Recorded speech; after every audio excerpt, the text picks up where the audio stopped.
This is the guidance film then for the revision booklet on the changing nature and extent of trade. So this is at the front of your trade booklet, and the idea with these revision booklets is that you will now go through this initially in one colour ink, and you will populate this booklet as best you can based upon what you immediately recall. Then, either working with someone else or using this film, you can go through and in a different colour pen you can identify what you hadn't remembered. The whole point with this booklet is that it will remind you, it will recap, and it will also stretch and now link the knowledge in this course to the wider part of the curriculum, because ideally you'll be revisiting this booklet at the end of the course.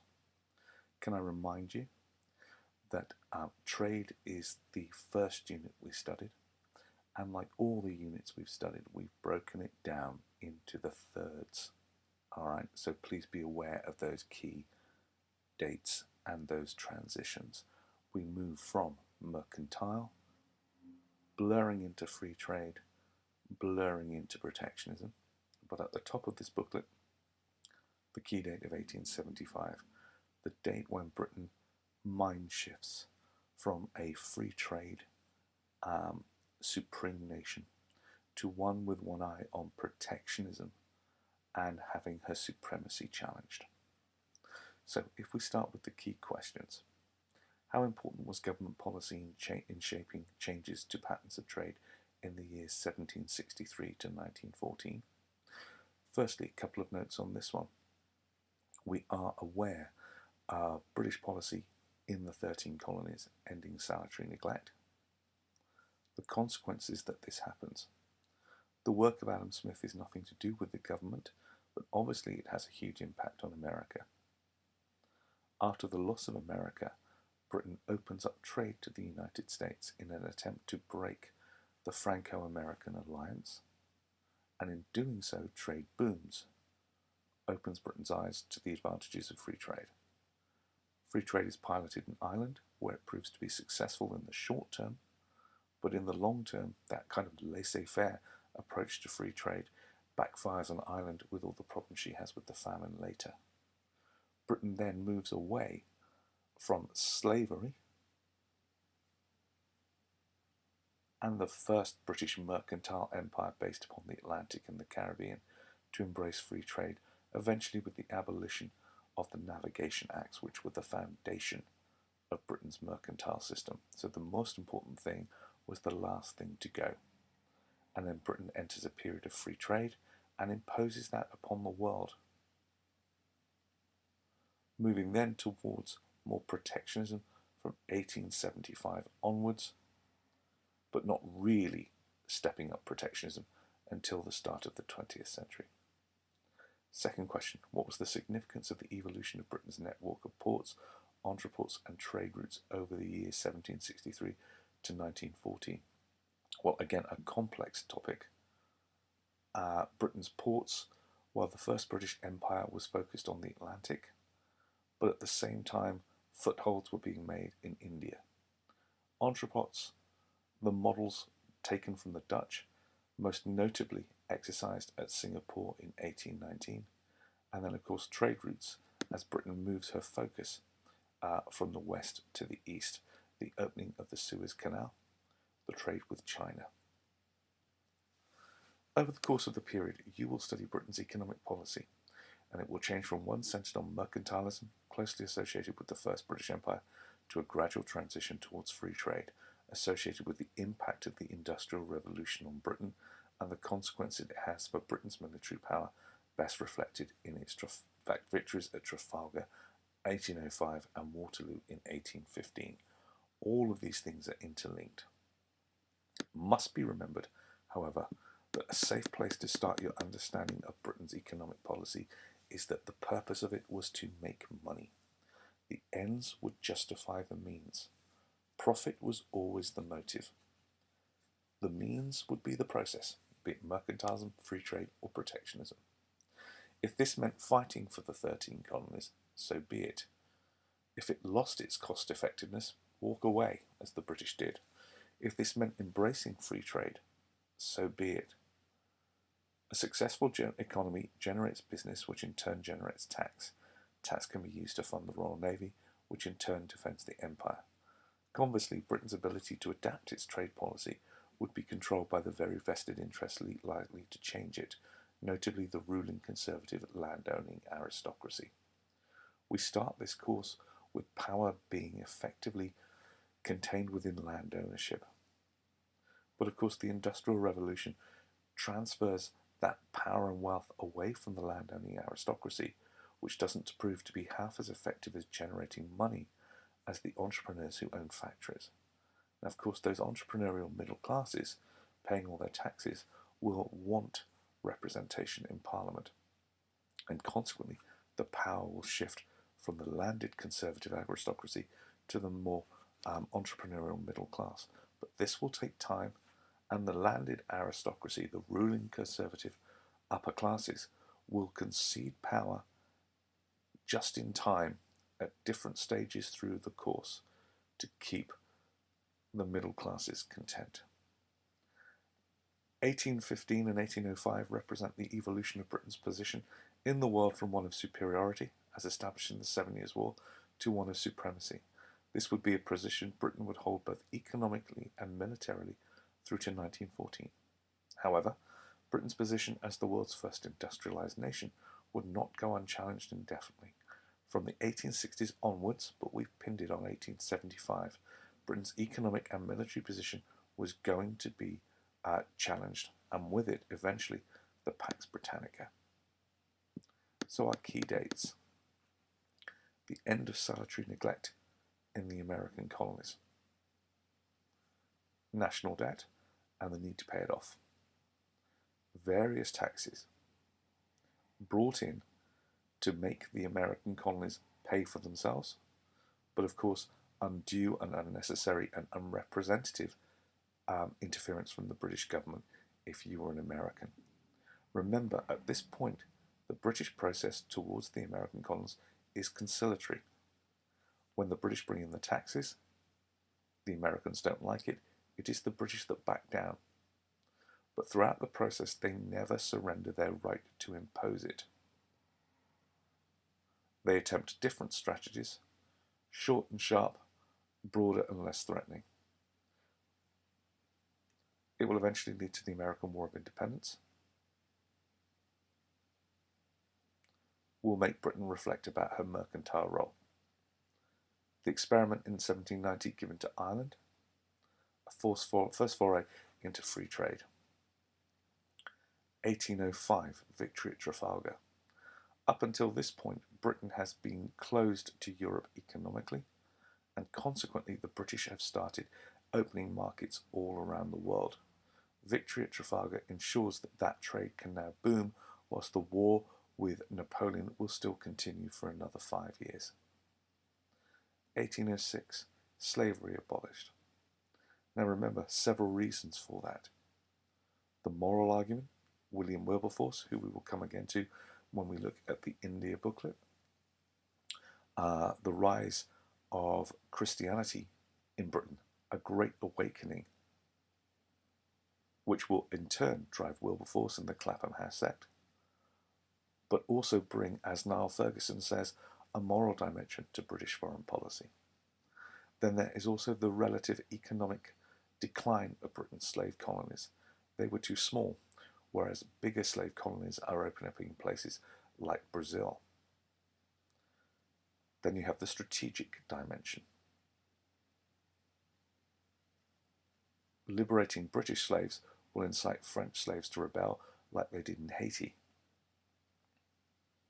Now there are other reasons as well, but those are the principal ones that you need to be aware of. Victory at Waterloo in 1815 now opens the British economy to being able to trade with Europe, and Britain floods Europe with her manufactured goods. Britain is now supreme at sea, and consequently, as we move into Booklet 2, this will result in the Royal Navy now being scaled back, but even so, will dominate the world. The founding of Singapore in 1819 by Stamford Raffles to open up the trade route to China. As the East India Company, in our Indian booklet, we are now aware as her power is reduced. Her only real monopoly is that on opium trade with China, and consequently Stamford Raffles places a British base at the ends of the Straits of Malacca, which will open up a quick and effective trade route to China. Consequently, in doing this, he will model the entrepot model that will then be followed. At the founding of Singapore in 1819, however, Britain only has limited access to the Chinese markets through the Chinese port at Canton. And of course, this in turn will lead to the Opium Wars. 1832, the Great Reform Act, effectively the death knell of mercantilism, because this is the rewarding of the British middle classes with the vote. After paying all that tax, they now get what they want. Most of the mercantile laws are to the advantage of the conservative landowning aristocracy, and over the next 20 years they will gradually relinquish these pieces of legislation, eventually with the Navigation Acts. 1833, compensation to West Indian slavers. The ruling conservative aristocracy want their compensation for all of their losses. 1842, victory in the First Opium War. The questionable trade in opium and the reaction of the Chinese and their destruction of British property leads to the deployment of the Royal Navy to defeat the Chinese, and they will result in the opening up of Hong Kong and the other treaty ports. Please note the deployment of Britain's overwhelming naval power. HMS Nemesis showed both steam power and the flat-bottomed hull design, which shows innovation in the Royal Navy, which by and large by this point has become a deeply conservative institution. But it will prevail in China. The victory in the Opium War is an interesting one, as it is arguably one of the greatest military victories in history, and yet all the British get from China in terms of concession is control of Hong Kong. The opening of the other treaty ports when they could have taken the entire country. The move towards free trade and informal empire is at its height. It's interesting to contrast the move towards free trade and informal empire at a time when the government in Britain is becoming less laissez-faire. Despite embracing free trade, the British government is starting the journey towards greater intervention in the lives of people. The repeal of famine in Ireland, we've already talked about as a consequence of free trade and laissez-faire, and the repeal of the Corn Laws. Again, a law which helped Britain's landed aristocracy guarantee incomes for their corn by preventing imports that were cheaper. The repeal of the Corn Laws shows the power of the middle classes and the decline of the land-owning aristocracy. Finally, the Navigation Acts of 1849, the foundation of the mercantile system, it is now repealed. Their significance is so important that one cannot write off mercantilism until this point. However, it is a calculated risk that the country best exploited to end the Navigation Acts is Britain. And it will be middle-class entrepreneurs who are the owners of the ships that are able to exploit this, and will do for 25 years. 1875, critical date. The British government's purchase of shares in the Suez Canal. Britain, who had embraced informal empire, as illustrated with the victory in the Opium War and the purchase of Hong Kong, now formally buys empire. And this will start a domino-like effect. Owning the canal means you're better off if you own the country around it. If you own the country around it and it's dependent upon the River Nile, you need to move further south and occupy territories through which the Nile runs. So this links to our final booklet on the Nile Valley, with how the British then expand their empire on a north-south axis, from Egypt to the Sudan, down through to Kenya and Uganda to control the source of the Nile, whilst British conquests in the south and the expansionist ideas of Cecil Rhodes drive the British Empire from the Cape to meet the British midway through the empire, a north-south axis. 1875 marks the fact that the British are challenged. Would the French take Egypt? Would the French take the Suez Canal? The British purchased it under Disraeli. 1882, Britain occupies Egypt. Gladstone, who was very much against the purchase of Suez Canal, changes his tune. Britain occupies Egypt in order to protect the canal. Nationalists in Egypt, angry at their country becoming increasingly dominated by the British and the French, kick off, and consequently Britain, fearful for her investments in Suez and all the other investments that went in because of Britain being there, occupies Egypt in order to protect it, and it will then set up the Veiled Protectorate. We are a formal military power, a formal imperial power in Egypt, but we wish to hide it. Nice example to show that Britain isn't comfortable with formal empire, but will do it anyway. A very pragmatic solution to the problem of Egypt. By 1890, Britain's relative power is being challenged further, and Britain seeks friendships with countries for the first time since the Napoleonic Wars. Initially, we make moves and overtures towards the Germans and the Japanese. In Booklet 2, there will be a naval arrangement made with the Japanese in 1902, a naval treaty. And Britain makes overtures towards Germany in the 1890s, acquiring Zanzibar, and showing that Britain can no longer do this on her own.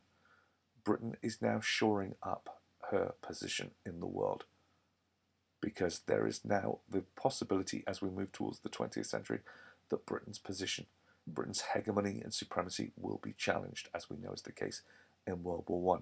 The irony being is that we initially see our enemies as the French and the Russians, who will, in that conquest, in that war that comes in 1914, be our allies, and we seek friendship with those countries that will become our enemies.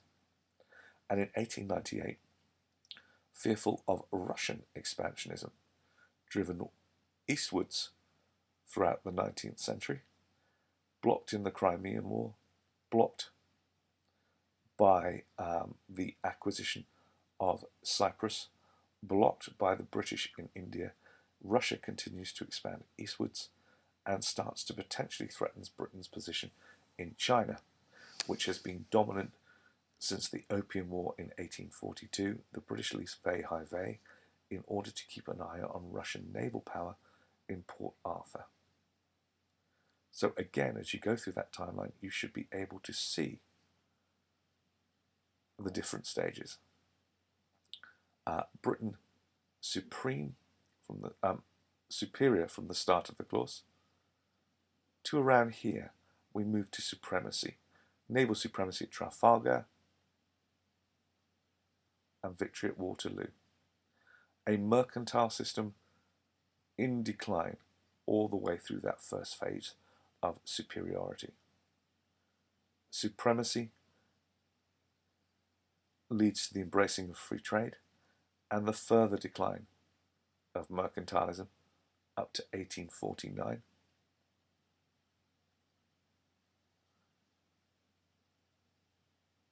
And then supremacy fully embracing free trade up until 1875, and then supremacy challenged as the British can no longer pursue a policy of glorious isolation and start making alliances with other powers in an increasingly hostile world.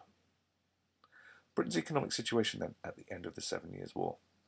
We were bankrupt, war was bad for business, and the transition between wartime and peacetime was always going to be disruptive. We've seen that in the American course. The Navy too was massive and ruinously expensive. And of course we can add here that the 13 colonies were not self-sufficient in paying for their own administration. What were our advantages? Well, the 7 Years' War had made Britain a global power, opening up markets all over the world. But our debt could be managed by a national bank, the Bank of England, which gave Britain credibility as a borrower. The stock market mitigated risk, as well as the insurance business, which created an entrepreneurial culture within Britain. And therefore, although Britain was burdened with a staggering national debt, Britain had the means to manage that, rather like someone with a big mortgage is able to borrow the money in the first place and is seen as a safe risk. What do the following terms mean? Protectionism, protective tariffs to protect the markets, mercantilism, an entire economic system based upon the idea that the world is a fixed asset, and what you own you deny to someone else. It's all about making sure that you export at least as much as you import, and making sure that you don't have a balance of trade deficit, as illustrated with Britain's dilemma with China. Free trade, the idea that if you remove barriers, it will facilitate increased trade and fairer trade, and that the invisible hand, the market forces, will in fact provide a moral form of economy beneficial to all rather than few. Manufactured goods, anything that has been turned from something into something else, a raw product into something else, obviously done through factories, done through the Industrial Revolution.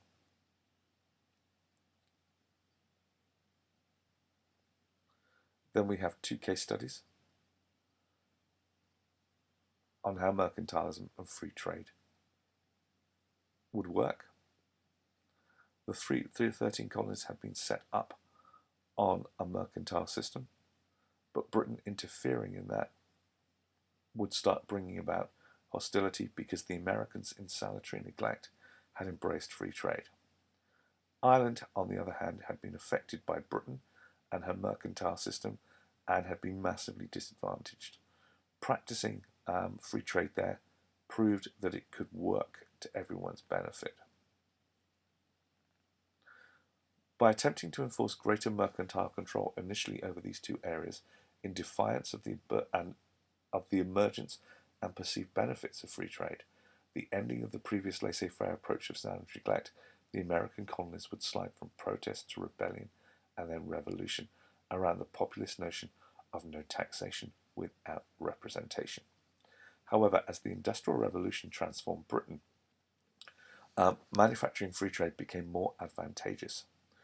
The British weren't stubbornly digging in their heels about mercantilism and the disadvantages of free trade. As free trade showed that it could work and Britain gained an advantage, Britain embraced free trade. The British government gradually, as the franchise expanded, as voters from middle classes became given the vote, moved away from the mercantile system to flood the world with cheap manufactured, mass-produced goods. These goods would be carried initially on British ships until even that was no longer required by law with the abolition of the Navigation Acts in 1849, which interestingly encouraged even more British ships to do it. Britain would be the champion of free trade and informal empire until their geopolitical position was threatened by other nations towards the end of the 19th century. The abolition then of the slave trade, the mobilization of the Quaker movement, the start of the Great Awakening, the religious reawakening, and their organization, middle class, lobbying Parliament. They organized with a committee and worked with William Wilberforce. The French Revolution popularized the ideas of liberty, equality, and fraternity. It showed what would happen to oppressed people. These were white oppressed people. What would happen if the slaves did the same? Within 2 years, the irony of the French Revolution bringing freedom to the French but not to their slaves leads to the Haitian Rebellion, and an insight into how problematic that could be for the French. The revolution continues to run its course, and logically all revolutions wish to expand themselves. War with France begins. Napoleon will crush the Haitian Rebellion, and Wilberforce's bill during the middle of the Napoleonic Wars to abolish slavery is defeating, but comes close to passing. 1806, Wilberforce secures cabinet support, and in 1807, slavery is abolished for the reasons we have discussed earlier. You must be clear in your own mind what the most important one was. Who was in favour of the slave trade? Well, we're listed here: the House of Lords, the planters, the slavers, the upper classes. The landed aristocracy had a monopoly on slavery, the production of sugar, and most of the triangular trade. The middle classes wanted in on this. Who were against it? The religious movement of the Quakers, the middle classes who saw that it was a closed economic system that denied them aspirations and ambition, and obviously the slaves as well. The adoption of free trade, what is it? The free movement of goods between countries. How is it different to mercantilism? Effectively, it should be unregulated. What was Adam Smith's book called? The Wealth of Nations. It was so influential because it provided a scientific, enlightenment basis to economics that undermined the mercantile system. If you recall, we will talk about the Enlightenment, the application of science to all aspects of human endeavour. Why did the American colonies adapt his ideas so readily? Well, they were already doing it. It naturally evolved in the absence of British interference, which was then brought into sharp relief and contrast when sanitary neglect ends. Why was free trade resisted by Parliament? There were vested interests. The ruling elite were conservative. The system was advantageous to them.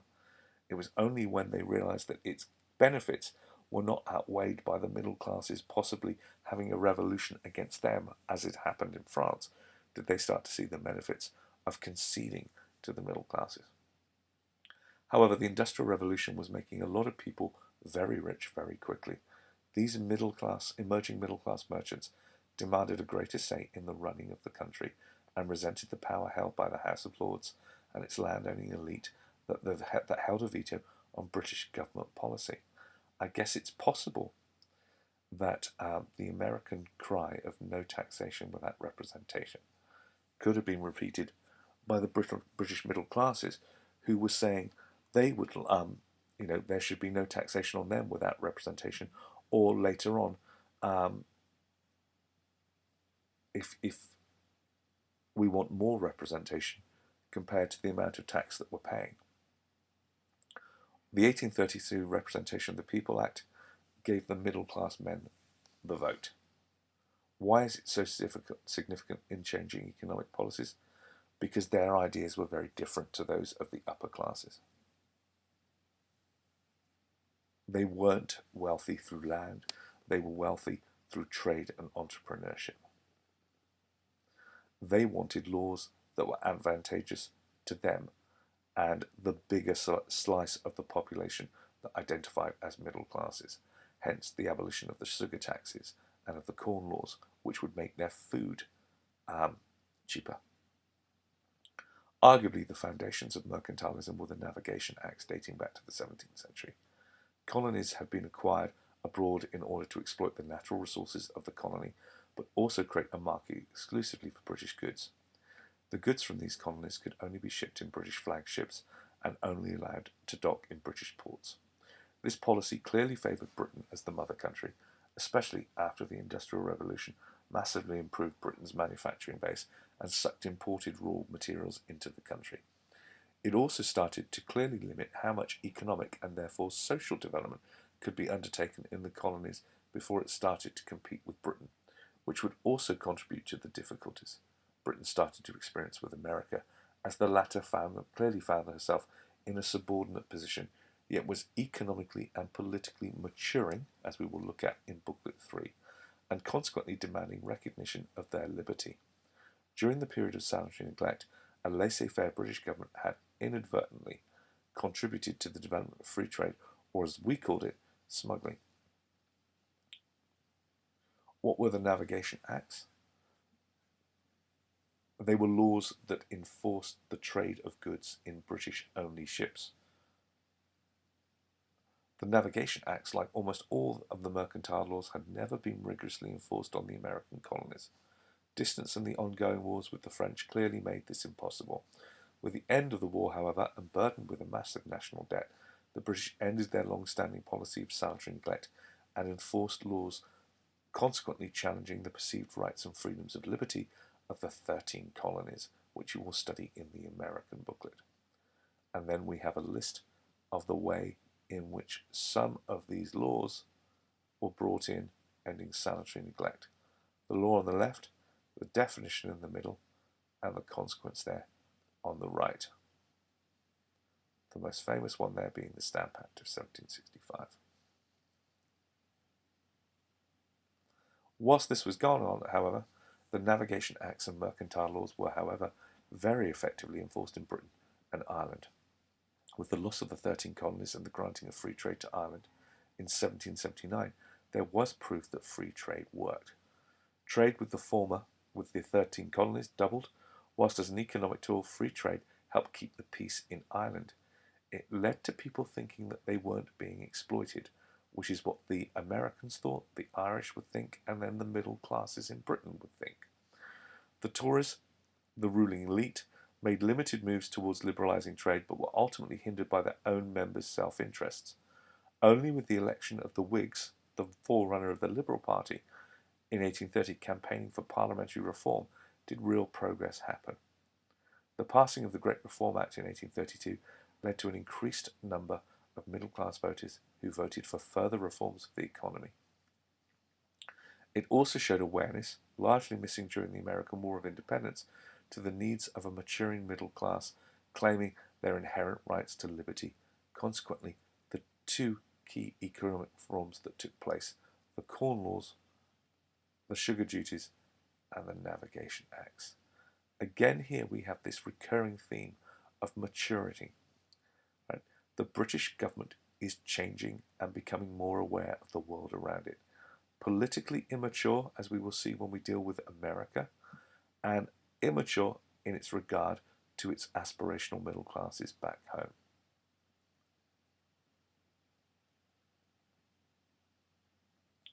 Why was the repealing of the Navigation Act so significant? Because it was the foundation of the mercantile system. Britain is a trading nation and Britain is an island. How it moves its goods around the world is going to be by ship. The fundamental law that those ships had to be British is the foundation of mercantilism. Was it a dangerous or calculated risk? One can only assume that it was a very, very calculated risk that the British undertook, knowing that they were best positioned to exploit it. Ben Wilson, the heyday. Britain should not and could not try and maintain its industrial dominance by pricing everyone else out of the market. Instead, it should do everything it could to stimulate economic activity in foreign countries and encourage in uninhibited trade across the world. That is Britain's marriage with free trade, in a quote. A calculated risk. Britain had the wealth, the power, and the Industrial Revolution. She could have risked going it on her own and pricing everyone out of the market. Instead, the belief was that by opening up borders and giving free access to everyone, the long-term benefits would outweigh the short-term gains. W.S. Jevons said of this period, "The plains of North America and Russia are cornfields. Chicago and Odessa are granaries. Canada and Baltic are timber forests. Australia contains our sheep farms, and South America our herd of oxen. Peru sends us silver and the gold of California, and Australia flows to London. The Chinese grow tea for us, and our coffee, sugar, and spice plantations are all in the Indies. Spain and France are vineyards, and the Mediterranean our fruit garden. And our cotton grounds, which formerly occupied the southern United States, are now everywhere in the warm regions of the earth. W.S. Jevons there is describing and encapsulating informal empire. Britain didn't need to run up the Union Jack and paint the world pink on a map. Britain was supreme.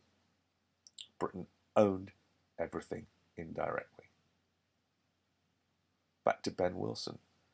By facilitating international trade and the movement of labour, free trade, Britain could take a slice of the pie at every turn. The country was well placed to do so. It possessed ports and coaling stations. We'll see in the next booklet on the Navy, along the international highways west to east, from Halifax in Canada to Hong Kong in China. Its early industrial takeoff equipped it with surplus capital to pour into railway construction everywhere, from the pampas of Argentina to the Russian steppe.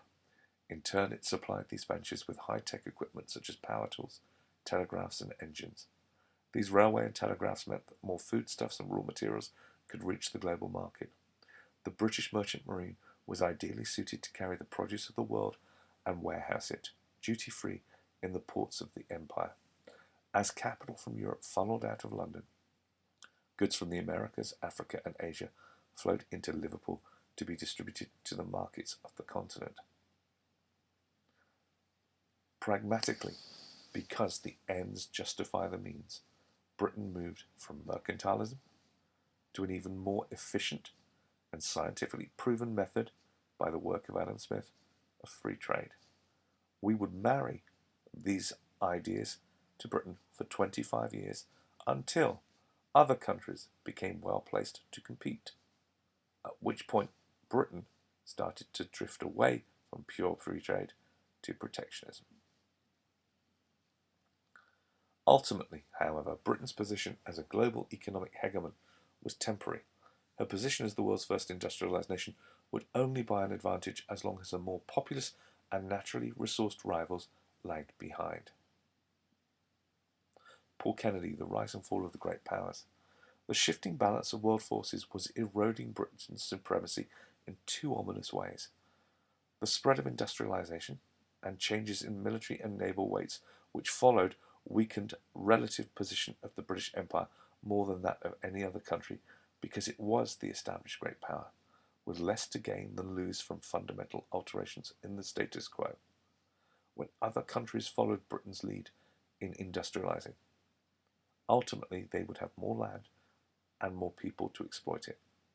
This would then, as their economies grew, lead to them challenging Britain's naval position. Britain's power declines relatively compared to the growth of her rivals. Changes in economic fortunes led to a resurgent threat from other countries. Britain was still economically and militarily supreme, but her position was to become increasingly challenged.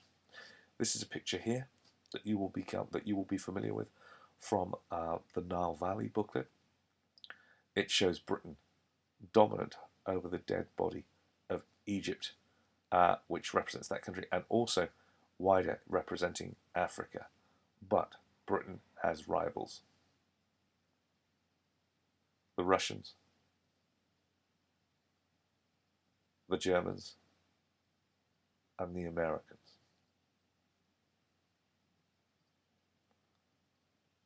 And now we have a list of the countries that threatened us and why. France, beaten in the Napoleonic Wars, was Britain's nearest neighbour and economic rival. As the French recovered, they started to challenge. French confidence would peak in 1898 at Fashoda, where they tried briefly to square up to the British before backing down. The closeness of war between the two countries over Fashoda would eventually lead to the Entente Cordiale between Britain and France, and the ending of 1,000 years of rivalry. Germany will unify in 1871 and become a new, highly populated, wealthy country in the centre of Europe. It's lagging behind the British and the French, but it's young and dynamic, and it too will start to emerge. Unfortunately, because it's coming late, Germany becomes increasingly aggressive to find, quote, her place in the sun, an empire overseas. The British initially make overtures of friendship towards the Germans, possibly as a consequence of the close links between the British ruling royal family and the Germans. This will lead to agreements over Zanzibar. But subsequently, German naval construction will start an arms race, which will result in the British having to bring back ships from further overseas, and the alliance with the Japanese designed to compensate for that. As the British start to identify not the French and the Russians as their principal rivals, but the Germans. Russia, a rival all the way through this course. We have the Crimean War to stop the Russians expanding into the Mediterranean in the 1850s. We have the Great Game played out between the Russians and the British on the borders of India to prevent the Russians expanding southwards to the warm waters of the Indian Ocean, which further drives the Russians eastwards into Siberia and Alaska, which leads to possible Russian interference in China, so the British establish a base at Vei. And the Americans, becoming stronger and more organized, will gradually emerge as a potential rival for the British.